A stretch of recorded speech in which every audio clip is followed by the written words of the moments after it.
یعنی لوگ مجھے کہتے ہیں یار کہ جی آپ میٹھی میٹھی باتیں کہاں سے میٹھی کریں گے یار، جنازہ نکال دیا دین کا انہوں نے، بے شک بڑی ڈاڈی شاید ہے مولوی جناب، ڈیمو نہیں جس طرح لڑتا ہے جس طرح لڑ جاندے چاہے اور سر جیڑا کٹو گے لال نکلتا ہے۔ علی بھی اگلا سوال ہے، میں دیوبندی ہوں لیکن آپ کو کافی سنتا ہوں، مجھے ایک دوست نے اصول کرخی کی تصویر سینڈ کی جس میں لکھا تھا کہ اگر قرآن حکیم کی واضح آیت اور حدیث اب بھی ہمارے امام کے قول کے خلاف ہو تو امام کا قول ہی لیں گے اور قرآن و حدیث کی تعویل کریں گے۔ علی بھی کیا واقعی اسلام کی تاریخ میں ایسے لوگ بھی تھے؟ اسلام کی تاریخ میں نہیں سر، حال میں بھی موجود ہے۔ یہ اصول کرخی نہیں ہے، یہ لفظ ہے اصول کرخی۔ کرخی، ہاں جی، یہ فقہ حنفی کی یعنی ایک بنیادی کتاب ہے۔ ٹھیک، اصول اور فروع کا میں نے آپ کو فرق بتایا تھا نا۔ اصول کہتے ہیں عقیدے کی بات کو، فروع کہتے ہیں جو فقہی مسائل ہیں، آپ فروعی لفظ بولتے ہیں، فروع لفظ ہے۔ تو یہ ان کی بنیادی بات ہے کہ اگر کوئی قرآن کی آیت یا حدیث بھی ہمیں اپنے امام کے قول کے خلاف مل جائے تو ہم قرآن و حدیث کو نہیں مانیں گے، اپنے امام کے قول کو مانیں گے۔ یہ اماموں کی تعلیمات نہیں تھی، اماموں نے تو یہ فرمایا تھا ہماری کوئی بات کتاب و سنت کے خلاف ہو یا صحابہ کرام کے اقوال کے خلاف تو چھوڑ دو۔ ٹھیک ہے، تو یہ سر آج بھی موجود ہے، آپ چیک کر سکتے ہیں، ہر گلی میں موجود ہے۔ اس کا آسان سا طریقہ ہے کہ آپ بڑے بھول پن میں جا کے آپ قرآن کا پہلا صفحہ کھولیں سر، اس میں پڑھیں ایاک نعبد و ایاک نستعین، اے اللہ ہم صرف تیری عبادت کرتے ہیں، صرف تجھی سے دعا مانگتے ہیں۔ اس کے بعد آپ لوگوں کو یہ سمجھائیں میٹھے انداز میں کہ دیکھیں آپ حضرت علی علیہ السلام کو مدد کے لیے نہ پکاریں، مولا علی علیہ السلام بھی اللہ کو پکارتے تھے، آپ یا علی مدد نہ کہیں بلکہ اللہ کو پکاریں، یا حی یا قیوم برحمتک استغیث کہیں۔ تو آپ یہ قرآن پاک کا پہلا صفحہ منوا کے بتا دیں۔ پاکستان میں کروڑوں لوگ ہیں جو ماننے کے لیے تیار نہیں ہوں گے سر، لاکھوں میں نہیں کروڑوں میں۔ تو یہ اگر یہ بزرگ بابے لکھ کے گئے تو ان کی جائز اولاد، یہ ناجائز اولاد نہیں ہے، جائز اولاد ہے، کیونکہ وہ اسی پیٹرن کے اوپر چل رہی ہے۔ ٹھیک، تو وہ جائز اولاد، ان کی جو علمی جائز اولاد آج بھی موجود ہے جو یہ سارے کام کر رہی ہے آج کے زمانے میں بھی۔ تو یہ کوئی حیرانگی کی بات نہیں، آپ خود بھی چیک کر سکتے ہیں۔ میں اکثر واقعہ سناتا ہوں، 2008-9 کی بات ہے، میرے پاس کچھ بریلوی مجھے ملنے کے لیے آئے۔ ان دنوں میں مطلب اس طرح نجی ملاقاتیں بھی کر لیتا تھا، تو مجھے کہنے لگے جی آپ جو ہے نا وہ فتنہ پھیلا رہے ہیں، اہل سنت آپ لکھتے ہیں، یہ آپ اپنا اہل سنت ہٹائیں۔ میں نے کہا جی کیوں، آپ نے یہ رجسٹر کرایا ہوا اہل سنت؟ اہل سنت کا تو مطلب وہ ہے جو سنت پہ چلے، انہیں جی اہل سنت والجماعت بریلوی ہے نا۔ میں نے کہا اگر آپ اہل سنت جماعت ہے تو بریلوی ساتھ کیوں لکھتے ہیں؟ اور دیوبندی اہل سنت والجماعت دیوبندی لکھتے ہیں، آپ اہل حدیث بھی اپنے آپ کو اہل سنت کہنا شروع ہو گئے ہیں۔ تو میں نے کہا اس طرح تو نہیں، نام سے تو نہیں ہوگا۔ نہیں جی میں نے کہا بتائیں چلے سنیوں کی کتابیں کون سی ہیں؟ تو انہوں نے کہا جی بخاری اور مسلم۔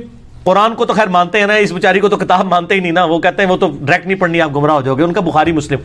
میں کہا عثمان بھائی ذرا تو بخاری مسلم پڑھی ہو، میں انہوں نے ذرا بخاری مسلم جو نماز کا طریقہ دساں کے لکھے ہے۔ میں نے کہا عثمان بھائی ذرا مجھے نا بخاری مسلم پکڑائیں، میں ان کو بتاؤں۔ میں نے کہا میں 2 رکعتیں میں بھی پڑھتا ہوں، 2 رکعتیں تم بھی پڑھو، جس کا طریقہ بخاری مسلم کے مطابق ہے وہ بخاری مسلم کے پیٹرن پہ سنی ہے، دوسرا ٹنی ہے۔ اسی میں کلپ ہے، سنی اور ٹنی میں فرق۔ ایک پڑھ پڑھا کے سنی وہ صحیح سنی، ایک سنا کے سنی ٹنی۔ کہتا نہیں بخاری مسلم نہ لائیں۔ اس کا کیا مطلب تھا؟ اسے پتا تھا بخاری مسلم میں کیا لکھا ہوا ہے۔ تو سر یہ لوگ آج بھی موجود ہیں۔ ہمارے رمضان بھائی ہیں، انہوں نے مجھے خود واقعہ سنایا، وہ ریورٹ ہوئے میں ہیں۔ وہ کہتا ہے میں ایک حنفیوں کی مسجد میں گیا، اب بریلوی یا دیوبندی تھا، دونوں ہی حنفی ہے نا۔ کہتے ہیں اس نے نا سامنے ڈیسک کے اوپر صحیح مسلم شریف رکھی ہوئی تھی، یہاں تو پڑھی بھی ہوئی ہیں اور پڑھی بھی ہوئی ہیں، ان کے شوکیسوں میں صرف پڑھی ہوتی ہیں، پڑھی ہوئی نہیں ہوتی۔ کہتے ہیں جیسے ہی نماز پڑھا کے وہ فارغ ہوا نا مولانا، تو کہتا ہے میں نے کہا سر میرا ایک سوال ہے۔ کہتا ہے جی کیا؟ اس نے کہا جی ابھی آپ نے جو مجھے عصر کی نماز پڑھائی ہے نا، وہ اس طریقے کے مطابق نہیں جو آپ کی ڈیسک پہ جو یہ کتاب رکھی ہے اس کے اندر لکھا ہوا ہے۔ آئے ہائے ہائے ہائے، انجینئرنگ، ہر گھر سے انجینئر نکلے گا سر، ہر گھر سے انجینئر نکلے گا۔ ایڈی بڑی گل یہ دیکھیں، یہ اسی طریقے سے کہ آپ مجھے کہ علی بھائی جو آپ نے ابھی بات کی ہے وہ اس کتاب میں لکھی، میں تو ڈوم مرنا چاہیے یا فوراً توبہ کرنی چاہیے۔ اب اس کا جواب تو یہ ہونا چاہیے تھا کہ اچھا میں نے جو ابھی نماز پڑھائی ہے اس کتاب میں نہیں لکھی ہوئی، تو مجھے بتاؤ کہ اس کتاب میں کیا طریقہ لکھا ہے۔ سر اسے بھی پتا تھا کہ طریقہ کچھ اور لکھا ہوا ہے، اس نے وہی واردات کی جو مولویوں کا طریقہ واردات ہوتا ہے۔ کہتا ہے جی وہ غصے سے کھڑا ہوا اور اپنا جو مسلح تھا نا وہ یوں اس نے جھاڑا ایسے نکال کے، کہتا دیکھو علماء دی توہین کر رہا ہے، تسی دیکھ رہے ہو۔ بڑی ڈاڈی شاید مولوی جناب ڈیمو نہیں جس طرح لڑتا جس طرح لڑ جاتے تھے. حالانکہ اس کا جواب یہ ہونا چاہیے تھا کہ اگر میری غلط ہے تو میری مجھے کتنے لوگ کہتے ہیں نا, میں ان کو کہتا ہوں بتائیں یار کہاں لکھا ہوا, میں ابھی اصلاح کرتا ہوں اپنی, بتائیں, لیکن ریفرنس سے بات کرنی ہے, زبانی کلامی نہیں. یا میری بھی کوئی غلطی بتاتا ہے بتاؤں کہاں کا کن الفاظ میں کہا بتائیں, ان میں تو جرت نہیں. تو وہ اس طریقے سے وہ بڑی مشکل سے جان بچا کے وہاں سے نکلے. جب لوگوں کا ٹیمپرامنٹ یہ ہو تو سر اصول کرخی میں جو کچھ لکھا ہے نا وہ انہوں نے جو لکھ دیا نا وہ ابھی تک, میں نے آپ کو بتایا نا, شیخ احمد سنندی مجدد الافسانی جن کو کہتے ہیں, بریلوی دیوبندی اور چند اہل حدیث بھی ان کو بزرگ مانتے ہیں, انہوں نے کہا مجھے کچھ سینکڑوں حدیثیں بھی بتائے نا رفع سبابہ پہ کہ نماز میں انگلی اٹھانی چاہیے, تو میں نہیں انگلی اٹھانے کا قائل, کیونکہ میرا امام قائل نہیں تھا. حالانکہ صحیح مسلم میں پورا چیپٹر ہے کہ آپ نے انگلی اٹھا کے رکھنی پورے تشہد میں, نماز کا آپ پریکٹیکل دیکھ لیں. اس نے کہا مجھے آپ ساری حدیثیں بھی دکھا دو, میں نہیں مانوں گا. اس مسئلے کے اوپر ان کے زمانے میں درجنوں علماء نے ان کی تکفیر کی تھی کہ یار یہ اس طرح سنت کا مذاق اڑا رہا ہے. ایون آج دور میں بھی میرے استاد غلام سود سعیدی رحمہ اللہ تعالی فوت ہو گئے, بریلوی مکتبہ فکر کے بہت بڑے محدث تھے. انہوں نے باقاعدہ 30-40 صفحے جو ہے نا مجدد الافسانی کے خلاف لکھے ہیں کہ انہوں نے سنت کا یہ مذاق اڑایا. یہ سنت طریقہ ہے. اگر ہمارے امام صاحب کو یہ بات نہیں پتہ چلی, آج ایسے سارے انفی اٹھاتے ہیں انگلی, چاہے غلط طریقے سے اٹھاتے ہیں لیکن اٹھاتے ہیں, لیکن کوئی پتہ نہیں ہے کہ شیخ احمد سنندی نے لکھا ہے کہ انگلی نہیں. آج بھی نقشبندی جو ہے نا وہ انگلی نہیں اٹھاتے, بلکہ وہ غلام سود سعیدی صاحب نے لکھا کہ مجھے یہ پتہ چلا کہ گجرانوالہ میں کسی بندے نے انگلی اٹھائی نقشبندیوں کی, بریلویوں کی مسجد میں, بریلوی نقشبندی, بریلوی قادری نہیں, اگلے ورژن بھی آ گئے نا, تو انہوں نے اس کو مسجد سے باہر نکال دیا. تو کہتے ہیں میں نے پھر کہا کہ میں اس کے اوپر مضمون لکھوں. تو یہ تو مطلب ان کی جائز اولاد ابھی تک جاری ہے.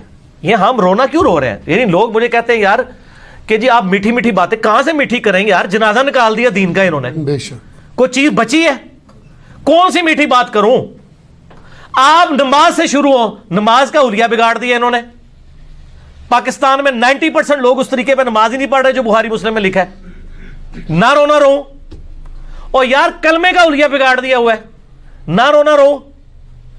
آپ کہہ رہے ہیں درود شریف کے فضائل بیان کروں, اس میں بھی رونا رہوں گا. انہوں نے لکھا ہے درود ابراہیمی پڑھنا گناہ ہے, اور سر جیڑا کٹو گے لال نکلتا ہے. مجھے آپ دنیا میں ایک مسئلہ بتائیں جس کے اندر کوئی اختلاف نہ ہو. تو سر امت, اب آپ دیکھ رہے ہیں آپ کی ینگ جنریشن آج بیٹھی ہوئی ہے آج کل سوشل میڈیا پہ, اور کس طرح دین کا مذاق اڑایا جا رہا ہے.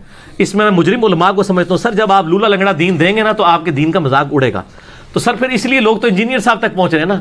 اب تو دو ہی گروہ ہیں, یا وہ ہیں جو مسلمان ہو چکے ہیں عام مسلمان علمی کتابی, یا وہ ہیں جو دین سے پھر متنفر ہو چکے ہیں. اور یہ پرانے جو ہیں انشاءاللہ کچھ 30-40 سال انتظار کریں گے, ویسے ہی مر جائیں گے. ٹھیک ہے انشاءاللہ تعالیٰ, علمی موت بھی مر جائیں گے اور فزیکلی بھی مر جائیں گے. اور آپ دیکھیں گے کہ گلی گلی سے انجینئر نکلے گا اور گلی گلی میں یہ نعرہ ہوگا کیا, نہ میں وابی نہ میں بابی, میں ہوں مسلم علمی کتابی.